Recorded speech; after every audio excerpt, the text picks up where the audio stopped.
యెరూషలేము పట్టణం శత్రువుల చేతిలో పడింది. బబులోనియ సైన్యం నగరాన్ని ఆక్రమించింది. ఆ సమయంలో ఒక యువకుడు దానియేలు బబులోనుకు బందీగా తీసుకుపోయబడ్డాడు. దానియేలు బబులోను అనే అద్భుతమైన నగరానికి తీసుకురాబడ్డాడు.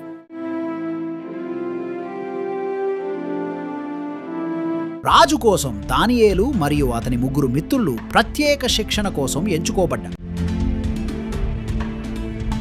రాజమహల్లోకి ప్రవేశించిన వారు ఆ వైభవం చూసి ఆశ్చర్యపోయారు. రాజు ఇచ్చిన భోజనాన్ని దానియేలు తిరస్కరించి కూరగాయలు మరియు నీరు మాత్రమే కోరుకున్నాడు. రాజుగారి భోజనం నేను తినను, వీనును నేను తాగను. దేవుడు నాకు ఇచ్చిన ఆజ్ఞ ప్రకారం నేను కూరగాయలు నీళ్లతోనే జీవిస్తాను. I am thankful for this wonderful meal and the company of my friends. And I am thankful for our health and happiness. 10 రోజుల తర్వాత దానియేలు మరియు అతని స్నేహితులు మరింత ఆరోగ్యంగా కనిపించారు. దేవుడు దానియేలు మరియు అతని మిత్రులకు జ్ఞానం మరియు వివేకం ఇచ్చాడు. రాజు ముందు దానియేలు తన జ్ఞానంతో గొప్పవారిగా నిలిచాడు.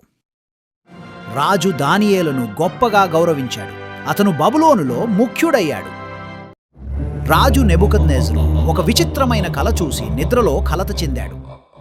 రాజు తన కలను వివరించమని జ్ఞానులను పిలిపించాడు. కానీ ఎవరూ చెప్పలేకపోయారు.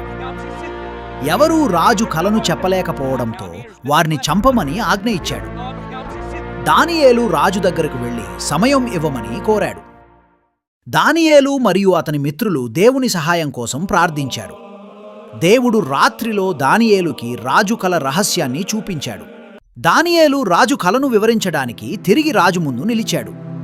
ఇప్పుడు మీరు చూస్తున్న ఈ విగ్రహాన్ని నేను మీకు చూపిస్తాను. ఆ విగ్రహం తల బంగారం, ఛాతి వెండి, పొట్ట రాగి, కాళ్ళు ఇనుము మరియు మట్టితో ఉన్నాయి అని చెప్పాడు. ఆ సమయంలో పరలోకం నుండి ఒక రాయి పడింది. విగ్రహాన్ని ముక్కలుగా చేసేసింది. రాజు దానియేలు దేవుడు, మహాదేవుడు అని ఒప్పుకొని అతన్ని మహిమపరిచాడు.